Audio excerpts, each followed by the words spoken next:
ശ്രീ വള്ളലാർ രാമലിംഗസ്വാമികളുടെ അരുൾപ്പെരുംജ്യോതിയിലെ അടുത്ത ഒരു അകവൽ കവിതയിലേക്ക് നമുക്ക് പ്രവേശിക്കാം. തിരുനിലൈ തനിവെളി ശിവ ഒളി എനും ഓർ അരുൾ വെളിപ്പതി വളർ അരുൾപ്പെരുംജ്യോതി. തിരുനിലയായും തനിവെളിയായും ശിവ ഒളിയായും അരുളിൻ്റെ അധിപതിയായും പ്രകാശിക്കുന്ന അരുൾപ്പെരുംജ്യോതി. അപ്പോൾ പ്രധാനപ്പെട്ട ചില ശിവതത്വങ്ങൾ ഒരു ജീവനിൽ പടരുമ്പോൾ ഉണ്ടാകുന്ന പല പല അവസ്ഥാഭേദങ്ങൾ. ഏതൊക്കെയാണ് ആ അവസ്ഥാഭേദങ്ങൾ നോക്കൂ. തിരുനില, ആദ്യം തിരുനിലയെ പ്രാപിക്കുന്നു സാധകൻ്റെ ശരീരവും മനസ്സും തിരുനിലയിലേക്ക് പ്രവേശിക്കുന്നു. പിന്നെ തനിവെളിയായി മാറുന്നു, പിന്നെ ശിവ ഒളിയായി മാറുന്നു. അങ്ങനെ വികാസം കൊള്ളുന്ന അരുള് വെളിപ്പതിയായിട്ട് അധിപതിയായിട്ട് അരുളിൻ്റെ അധിപതിയായിട്ട് പ്രകാശിക്കുന്നു. ആ പ്രകാശമാണ് അരുൾപ്പെരുംജ്യോതി. അപ്പോൾ ഇവിടെ പ്രധാനമായിട്ടും ഒരു സാധകൻ എങ്ങനെയാണ് ശിവയോഗത്തിലേക്ക് കടന്നു വരുന്നത്, അല്ലെങ്കിൽ അയാളിൽ ശിവ ഒളി എങ്ങനെയാണ് പ്രകാശിക്കുന്നത് എന്ന് വളരെ വ്യക്തമായിട്ട് വള്ളലാർ പെരുമാൻ നമുക്ക് പറഞ്ഞു തരികയാണ്. അതായത് ഒരു സാധകൻ ശുദ്ധ സന്മാർഗത്തിൽ പ്രവേശിച്ച ഒരു സാധകൻ നിരന്തരം ആ പെരുംജ്യോതിയെ ധ്യാനിക്കുമ്പോൾ എന്താണ് സംഭവിക്കുന്നത്?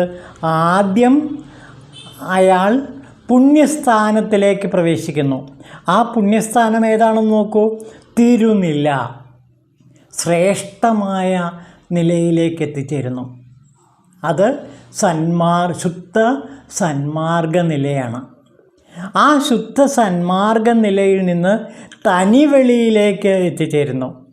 തനിവെളിയിൽ നിന്ന് ശിവ ഒളിയിലേക്ക് വന്നു. പിന്നെ അരുൾ എന്തായി മാറുന്നു? വെളിപ്പതിയായി മാറുന്നു, അധിപതിയായി മാറുന്നു, അരുളിൻ്റെ അധിപതിയായിട്ട് മാറുന്നു. അപ്പോൾ ഒരു സാധകൻ എങ്ങനെ ശിവജ്യോതിയുടെ പെരുംജ്യോതിയുടെ അരുൾ അധിപതിയായിട്ട് എങ്ങനെയാണ് മാറുന്നത്, അല്ലെങ്കിൽ വികാസം പ്രാപിക്കുന്നത് എന്നതിനെക്കുറിച്ചിട്ടാണ് ഇവിടെ വള്ളലാർ പെരുമാൻ നമ്മളോട് പറയുന്നത്. അതൊക്കെ സാധനയുടെ, ഈ ശുദ്ധ സന്മാർഗ സാധനയുടെ പ്രധാനപ്പെട്ട നാൾവഴികളാണ്. അപ്പോൾ അതിലൂടെ പ്രവേശിക്കുന്ന ഒരാൾ, അതായത് വള്ളലാർ പെരുമാൻ്റെ അരുൾപ്പെരുംജ്യോതിയെ നിരന്തരം ധ്യാനിക്കുമ്പോൾ ഉണ്ടാകുന്ന അവസ്ഥാവിശേഷങ്ങൾ, ആദ്യം പുണ്യസ്ഥലമായ തിരുനിലയെ പ്രാപിച്ചിട്ട് പിന്നെ തനിവെളിയായി മാറിയിട്ട് ശിവ ഒളിയായി മാറിയിട്ട് അരുൾ വെളിപ്പതിയായി പ്രകാശിക്കുന്നു, അരുൾപ്പെരുംജ്യോതിയായി പ്രകാശിക്കുന്നു. വളരെ വലിയൊരു പരിവർത്തനത്തിൻ്റെ, ഒരു സാധകൻ്റെ ശിവപരിവർത്തനത്തിൻ്റെ കഥയാണ് ഇവിടെ വള്ളലാർ സ്വാമികൾ നമുക്കായി പറഞ്ഞു തരുന്നത്. ഇതിൻ്റെ കൂടുതൽ ഗഹനമായ ഭാവങ്ങൾ മനസ്സിലാക്കണമെങ്കിൽ ഈ ശിവ ഒളിയുടെയും അതേപോലെ തന്നെ അരുൾ വെളിപ്പതിയുടെയും ഒക്കെ അവസ്ഥാവിശേഷങ്ങൾ അറിയണമെങ്കിൽ നാം തിരുമൂലദേവൻ്റെ തിരുമന്ത്രത്തിലെ 2ാം തന്ത്രത്തിലേക്ക് പ്രവേശിക്കണം. അതിൽ ഒരു അധ്യായമുണ്ട്, അഗസ്ത്യം എന്നാണ് പറയുന്നത്. അത് മലയാളത്തിലാണ് അഗസ്ത്യം. അഗസ്ത്യം എന്നാണ് തമിഴ് കൊടുത്തിരിക്കുന്നത്. അഗസ്ത്യം എന്ന് വെച്ചിട്ടുണ്ടെങ്കിൽ അകത്ത് ഉള്ള ശക്തി എന്നാണ്. അകം പ്ലസ് അഗസ്തിയം ശക്തി, അഗത്തി ഇയക്കം, ആ രണ്ട് വാക്കുകൾ ചേർന്നതാണ് അഗത്തിയം. അഗത്തി പ്ലസ് ഇയക്കം, അഗത്തിയം. അതിനർത്ഥം ഇതാണ്: ഉള്ളിലടങ്ങിയിരിക്കുന്ന ശക്തി. ആ ഉള്ളിലടങ്ങിയിരിക്കുന്ന ശക്തി ഏതാണ്? കുണ്ടലിനി ശക്തി. ആ കുണ്ടലിനി ശക്തിയുടെ വികാസ പരിണാമങ്ങളാണ് ഇവിടെ പറയുന്നത്. കഴിഞ്ഞ ക്ലാസ്സിൽ നമ്മൾ കണ്ടതാണ്. മൂലാധാരത്തിൽ ഉറങ്ങിക്കിടക്കുന്ന ആദിപരാശക്തിയായ കുണ്ടലിനി ശക്തി, അത് എങ്ങനെ അനേകം ചക്രങ്ങളിലൂടെ കടന്നുപോയി, സ്വാധിഷ്ഠാനം, മണിപൂരം തുടങ്ങിയ ചക്രങ്ങളിലൂടെ കടന്നുപോയി സഹസ്രാരത്തിൽ, അതായത് ആജ്ഞാചക്രത്തിൽ എത്തി ശോഭിക്കുമ്പോൾ ഉണ്ടാകുന്ന അനുഭൂതി, ആജ്ഞാചക്രത്തിലെ ഈ തിരുവരുൾ പ്രകാശം ജ്വലിക്കുന്ന അവസ്ഥ, അതിനെക്കുറിച്ചിട്ടാണ് ഇവിടെ വള്ളലാർ പറയുന്നത്. അതിൻ്റെ മൂലം എന്ന് പറയുന്നത് തിരുമൂലരുടെ തിരുമന്ത്രത്തിലെ 2ാം തന്ത്രത്തിലെ അഗസ്ത്യമാണ്. നമുക്ക് അഗസ്ത്യത്തിലേക്ക് കിടക്കാം.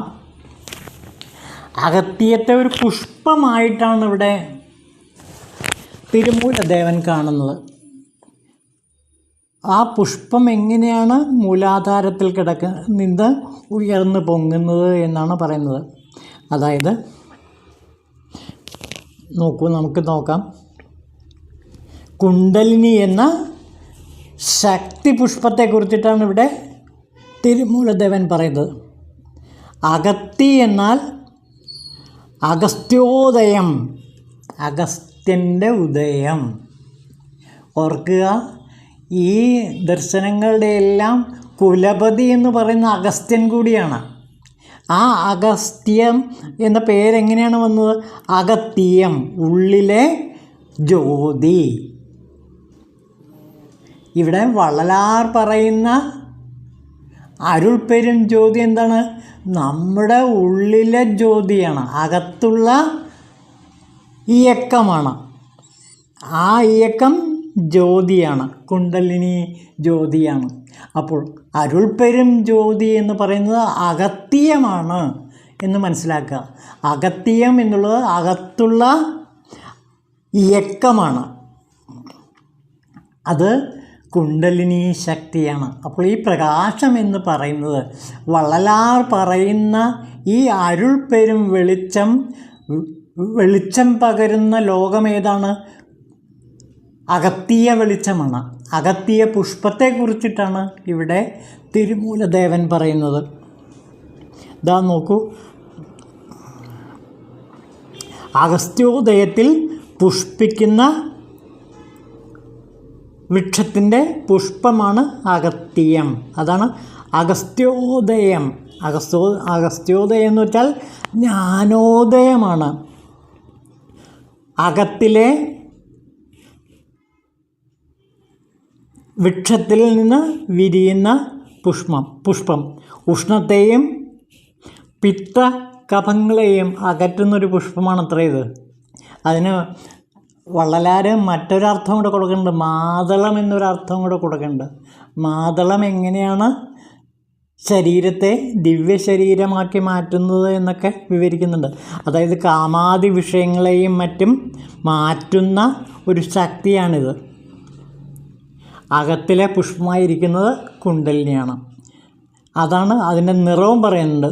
സിതം, പീതം, നീലം, ലോഹിതം എന്നീ നിറങ്ങൾ കൊണ്ടതാണ് ഈ 4 ഇതൾ പൂവായ അഗസ്ത്യപുഷ്പം. അപ്പോൾ അഗസ്ത്യം ഉള്ളിലെ ഇയക്കമാണ്. ആ ഇയക്കം കുണ്ടലിനി ശക്തിയാണ്. ഇനി അതിനെക്കുറിച്ചൊരു തിരുമൂലദേവൻ പറയുന്ന ചില ഭാഗങ്ങൾ കൂടി നമുക്ക് നോക്കാം. ഞാൻ അതിൻ്റെ മലയാള തലത്തിലേക്ക് മാത്രമേ കിടക്കുന്നുള്ളൂ. ഈ കവിതയ്ക്ക് അങ്കി ഉദയം വളർക്കും അഗസ്ത്യൻ, അങ്കി ഉദയം ചെയ് മേൽപ്പാ ലവനോടും, അങ്കി ഉദയം ചെയ് വടപ്പാൽ തവമുനി എങ്കും വളങ്കൊൾ ഇലങ്കു ഒളിതാനേ. വളരെ വ്യക്തമായി തിരുമൂലദേവൻ ഈ അരുൾ പെരുംജ്യോതിയെ ഒളി എന്ന് വിശേഷിപ്പിക്കുന്നുണ്ട്. നോക്കുന്ന അതിൻ്റെ മലയാള അർത്ഥം നോക്കാം. അഗ്നിക്കല വടിവിലുള്ള നാദത്തിനെ ശിരസിൻ്റെ മുൻഭാഗത്തിൽ ഉദ്യോതിപ്പിക്കുന്ന സാധകൻ ശിരസിൻ്റെ പിൻഭാഗത്തിലും അതിനെ പടർത്തി നിന്നാൽ അത് ശരീരമാസകലം പകർന്ന്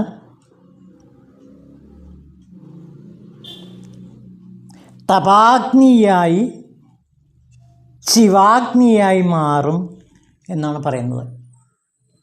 അപ്പോൾ ഇവിടെ പറയുന്നത് എന്താ? അഗ്നിക്കലവടവിലുള്ള നാദത്തിനെ ശിരസിൻ്റെ മുൻഭാഗത്തിൽ ഉദിപ്പിക്കുന്ന സാധകൻ ശിരസിൻ്റെ പിൻഭാഗത്തിലേക്കും അതിനെ പടർത്തുന്നു.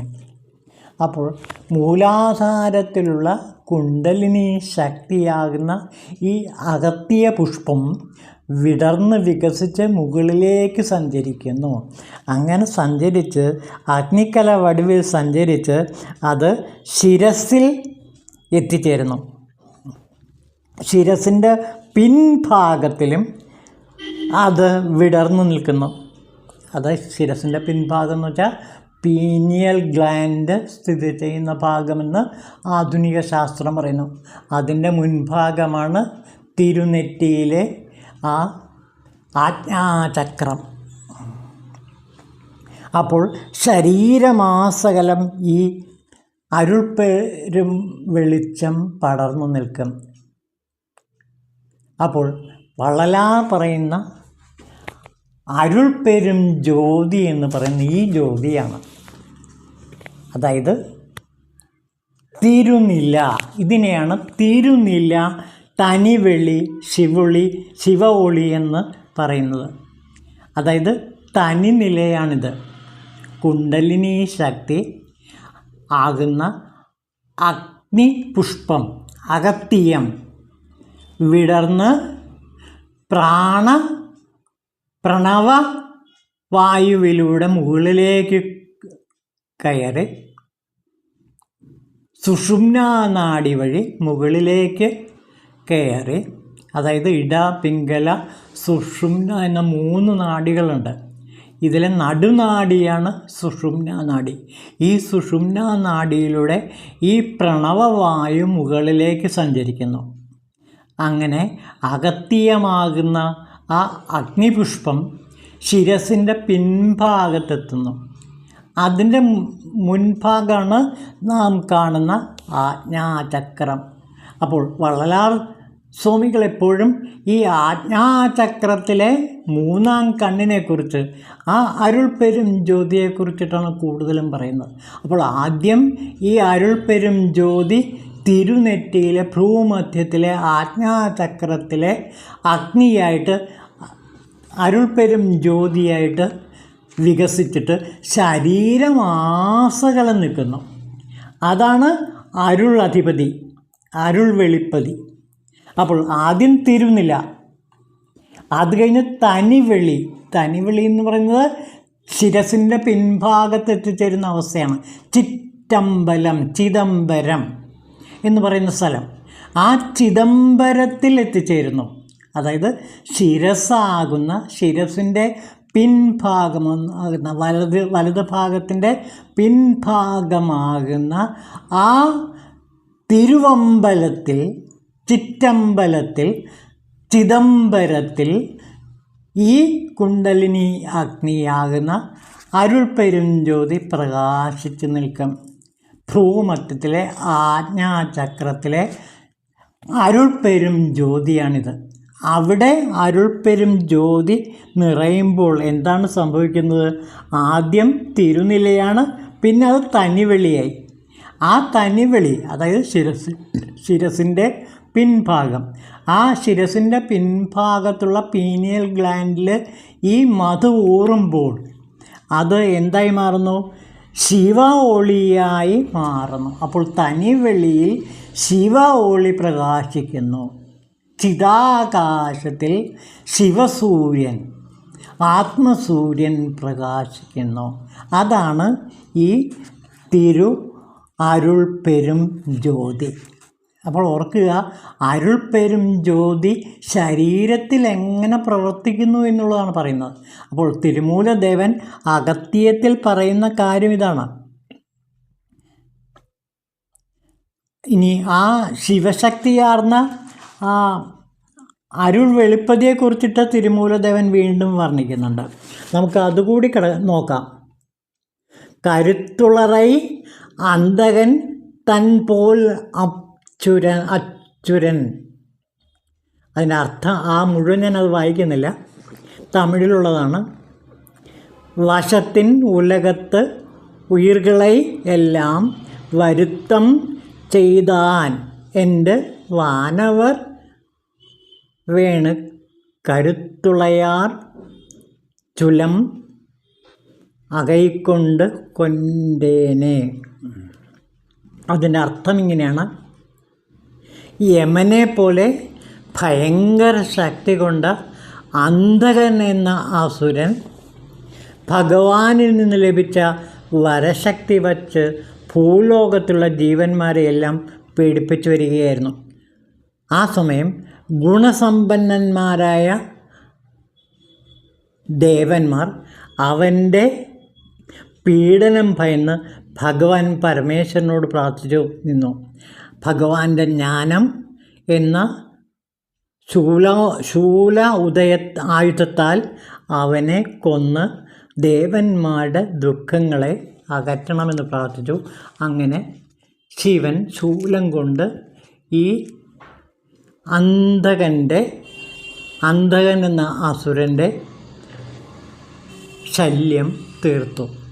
അപ്പോൾ ഇവിടെ കുണ്ടലിനി ശക്തിയാകുന്ന ഭഗവാൻ എന്താണ് ചെയ്യുന്നതെന്ന് നോക്കുക. നമ്മിൽ കുടികൊള്ളുന്ന അന്ധകൻ്റെ മായയാൽ ഒരുപാട് പീഡനങ്ങൾ ജീവന് അനുഭവിക്കേണ്ടി വരുന്നു. അപ്പോൾ നമ്മുടെ ശരീരത്തിലുള്ള കുടികൊള്ളുന്ന അന്ധകൻ എന്ന അസുരനെ ഇല്ലാതാക്കുന്ന ശൂലമാണ് ഈ കുണ്ടലിനി അഗ്നി. അതാണ് അതിൻ്റെ ധ്വനിതലം. അതായത് നമ്മിലെല്ലാം അന്ധകൻ എന്ന അസുരൻ നിരന്തരം നമ്മളെ മായാലോകത്തിലേക്ക്, അധോലോകത്തിലേക്ക്, ആസുരലോകത്തിലേക്ക് തള്ളിക്കൊണ്ടിരിക്കുന്നു. അപ്പോൾ നമ്മളെല്ലാം അന്ധകൻ്റെ പീഡ അനുഭവിക്കുന്നവരാണ്. ഈ അന്ധകനെ കൊല്ലണം. അന്ധകനെ കൊല്ലുന്ന ഇതെന്താണ്? വെളിച്ചമാണ്, അരുൾ പെരും ജ്യോതിയാണ്. ആ അരുൾ പെരും ജ്യോതിയാകുന്ന ശൂലം കൊണ്ട് അന്ധകനെ, നമ്മിലുള്ള അന്ധകനെ കൊല്ലുമ്പോൾ അത് ശിവ ഒളിയായി അരുൾ വെളിപ്പതിയായി വികസിക്കും. അത് ജ്ഞാനോദയമായി വികസിക്കും. ഇതാണ് തിരുമൂലദേവൻ പറയുന്ന കാര്യങ്ങൾ. ആദ്യം തുടർന്നും പറയുന്നത്, ശിവശങ്കരൻ ശിവജ്യോതി ശിരസിലാക്കിയ ജീവന്മാരിൽ ബിന്ദു നീക്കം അകറ്റി, അതായത് നാൻമുഖൻ്റെ അധീനത്തിൽ നിന്നും വേർപെടുത്തി അവയെ ശിവനിലയിലാക്കി എന്ന് പറയാം. അപ്പോൾ ശിവനിലയിലേക്ക് ആക്കുന്ന അവസ്ഥയാണ് അരുൾ അധിപതി, അരുളിൻ്റെ അധിപതിയായ ശിവൻ. അരുൾ വെളിപ്പതി, അരുൾ വെളിപ്പതിയാക്കി മാറ്റുന്നു. അപ്പോൾ അന്ധകൻ എന്ന അസുരനെ, 1000 തലയുള്ള അസുരൻ എന്നാണ് പറയുന്നത്. കശ്യപഗ്നിയിൽ ജനിച്ച 1000 തലയുള്ള അസുരനാണ് ഈ അന്ധകൻ. ആ അന്ധകൻ്റെ ആസുരഭാവത്തെ മുഴുവനും ഇല്ലാതാക്കുന്നത് ഈ ശിവജ്യോതിയാകുന്ന അരുൾ പെരും ജ്യോതിയാണ്. ഇതാണ് ഇതിൻ്റെ ധ്വനിതലം. അപ്പോൾ ഓർക്കുക, ഞാൻ ആ വള്ളലാരുടെ കവിത ഒന്നുകൂടെ വായിക്കാം. തിരുനിലൈ തനിവെളി ശിവ ഒളി എനുമോർ അരുൾ വെളിപ്പതി വളർ അരുൾ പെരുഞ്ചോതി. അതായത് ശരീരം, സാധകൻ്റെ ശരീരം ആദ്യം പുണ്യസ്ഥലമായ തിരുനിലയിലേക്ക് എത്തിച്ചേർന്ന് പിന്നെ തനിവെളിയായി ചിതാകാശമായി പിന്നെ ശിവജ്യോതിയായി അരുളിൻ്റെ അധിപതിയായി വളരുന്നതാണ് അരുൾ പെരും ജ്യോതി.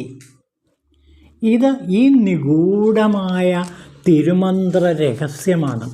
രണ്ടാം തന്ത്രത്തിലെ ഈ നിഗൂഢമായ അഗസ്ത്യ തന്ത്രമാണ്. ശരിക്കും അഗസ്ത്യൻ മുനി തന്നെയാണ് ഈ ദർശനത്തിൻ്റെയും കുലപതിയായിട്ട് തമിഴകം കാണുന്നത്. അഗസ്ത്യനിൽ നിന്നാണ് ഈ അഗസ്ത്യം ഉണ്ടാകുന്നതെന്ന് കൂടി നമുക്ക് പറയേണ്ടി വരും. അപ്പോൾ ഈ അഗസ്ത്യ പുഷ്പം ശിരസിൻ്റെ പിൻഭാഗത്തേക്ക് എത്തിച്ചേരുമ്പോൾ ഉണ്ടാകുന്ന നിലകളാണ് ഈ ശിവനിലയും അതേപോലെ ശിവ ഒളിയും അതേപോലെ തനിവെളിയും അരുൾ വെളിപ്പതിയും അരുളിൻ്റെ അധിപതിയായിട്ട് മാറുന്നു. അങ്ങനെ ശരിക്കും ശിവ അരുൾ അധിപനായിട്ട് നാം മാറുന്നു. അതായത് ശിവനായി തന്നെ, സദാശിവനായി തന്നെ നാം പരിണമിക്കുന്നു. അരുൾ വെളിപ്പതിയായിട്ട് അരുളിൻ്റെ അധിപതിയായി നാം മാറുന്നു. ഈ അരുളാണ് അരുൾ പെരും ജ്യോതി. അപ്പോൾ നമ്മിലുള്ള അരുളിൻ്റെ ആ വെളിപ്പതിയാണ്, അധിപതിയാണ് സത്യത്തിൽ ഈ അരുൾ പെരും ജ്യോതി. അപ്പോൾ അരുൾ പെരും ജ്യോതിയുടെ അർത്ഥതലങ്ങളും ധ്വനിതലങ്ങളും എവിടെ കൊണ്ടെത്തുന്നു? മൂലാധാരത്തിലെ കുണ്ടലിനിയാകുന്ന അഗസ്ത്യപുഷ്പം ശിരസിൻ്റെ പിൻഭാഗത്തേക്കെത്തി അത് ചിതാകാശമായി മാറുന്നു. ആ ചിതാകാശത്തിലെ ശിവ ഒളിയാണ് തിരുവരുൾ പെരും ജ്യോതി. അപ്പോൾ തിരുവരുൾ പെരും ജ്യോതി എന്ന് പറയുന്നത് ഈ കുണ്ടലിനി അഗ്നി ചിതാകാശമാകുന്ന ശിരസിൻ്റെ പിൻഭാഗത്ത്, അതായത് ആ പീനിയൽ ഗ്ലാൻഡ് ആക്ടിവേറ്റ് ചെയ്യപ്പെടുമ്പോൾ ഈ ആജ്ഞാചക്രത്തിലെ മൂന്നാം കണ്ണ് വികസിച്ച് അത് അരുൾ പെരും ജ്യോതിയായി ശരീരമാസകലം നിറഞ്ഞു നിൽക്കുന്നു. അതാണ് അതിൻ്റെ പ്രത്യേകത. അതോടെ അത് ശിവ ഒളിയായി ശരീരം മാറുന്നു. അപ്പോൾ ശരീരത്തിലെ 70,000 നാഡീഞരമ്പുകളും അതുപോലെ ഓരോ സെല്ലും എല്ലാം തന്നെ ശിവ ഒളിയായി ശിവപതിയായി മാറുന്ന അവസ്ഥ. അങ്ങനെ താൻ തന്നെ ശിവനായി ശിവശരീരമായി മാറുന്നു. അതുകൊണ്ടാണ് സാധകൻ ഇങ്ങനെ പ്രകാശ ശരീരമായിട്ട് മാറുന്നത്, ഡിവൈൻ ലൈറ്റായിട്ട് മാറുന്നത്. അപ്പോൾ നമ്മുടെ ശരീരം തന്നെ മരണമില്ലാത്ത ആ ഡിവൈൻ ലൈറ്റായിട്ട് തിരുവരുൾ പ്രകാശമായിട്ട് അരുൾ പെരും ജ്യോതിയായിട്ട് മാറുന്നു. അരുൾ പെരും ജ്യോതിയായി ശരീരം മാറുമ്പോൾ പിന്നെ ആ ശരീരത്തിന് മരണമില്ല. അതാണ് മരണാതീതമായ അവസ്ഥ.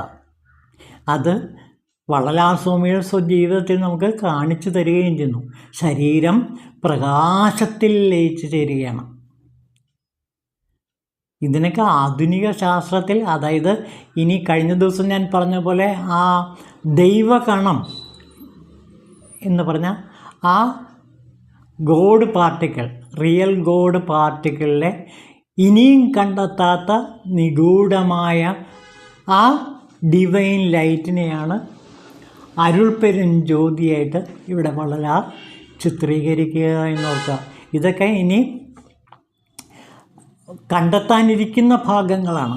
ഈ ദൈവഗണത്തിൻ്റെ ഇതേവരെ കാണാൻ കഴിയാത്ത തലങ്ങളെ വള്ളലാർ സ്വാമികൾ ഇവിടെ വിവരിക്കുന്നതാണ്, കാണിച്ചു തരുന്നതാണ് ഈ അരുൾ പെരും ജ്യോതിയിലെ ഓരോ കവിതയും.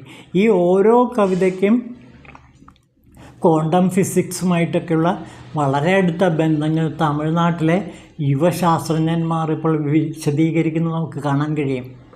ഈ അരുൾ പെരും ജ്യോതിയിലെ ഓരോ അകവൽ കവിതയും എടുത്തുകൊണ്ട് അത് നമുക്ക് ആസ്ട്രോഫിസിക്സുമായിട്ട് അല്ലെങ്കിൽ ക്വാണ്ടം ഫിസിക്സുമായിട്ടൊക്കെ എങ്ങനെ ബന്ധപ്പെട്ടിരിക്കുന്നു എന്ന് തമിഴ്നാട്ടിലുള്ള ചില യുവശാസ്ത്രജ്ഞന്മാർ വളരെ വിശദമായിട്ട് അത്ഭുതകരമായ ശാസ്ത്രസത്യത്തോടു കൂടി വിവരിക്കുന്നു കേൾക്കുമ്പോൾ ശരിക്കും നാം അത്ഭുതപ്പെട്ടു പോവുകയാണ്. അപ്പോൾ വള്ളലാറിൻ്റെ ഈ അരുൾപ്പെരും ജ്യോതി ഒരു അമൂല്യ നിധിയാണ്. അതുപോലെ തന്നെ അതിന് മൂലമായ തിരുമൂലരുടെ തിരുമന്ത്രവും. ഈ സമയത്ത് വ്യക്തിപരമായ ഒരു കാര്യം സൂചിപ്പിക്കാൻ ഞാൻ ആഗ്രഹിക്കുന്നു.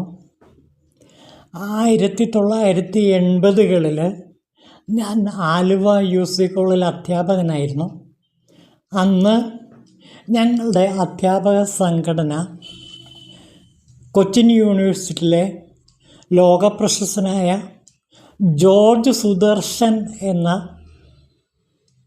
ശാസ്ത്രജ്ഞനെ ഒരു പ്രഭാഷണത്തിന് വേണ്ടി UC കോളേജിലേക്ക് ക്ഷണിച്ചു വരുത്തുകയുണ്ടായി.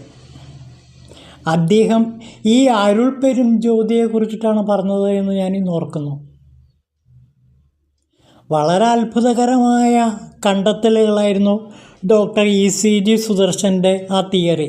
അത് പിന്നീട് ECG സുദർശൻ തിയറി എന്ന പേരിൽ തന്നെ വളരെയേറെ പോപ്പുലറാകുകയും ലോകപ്രശസ്തമാകുകയും നോബൽ സമ്മാനത്തിന് പോലും അദ്ദേഹത്തിൻ്റെ പേര് ഉയർന്നു കേൾക്കുകയൊക്കെ ചെയ്തിരുന്നിരുന്നു.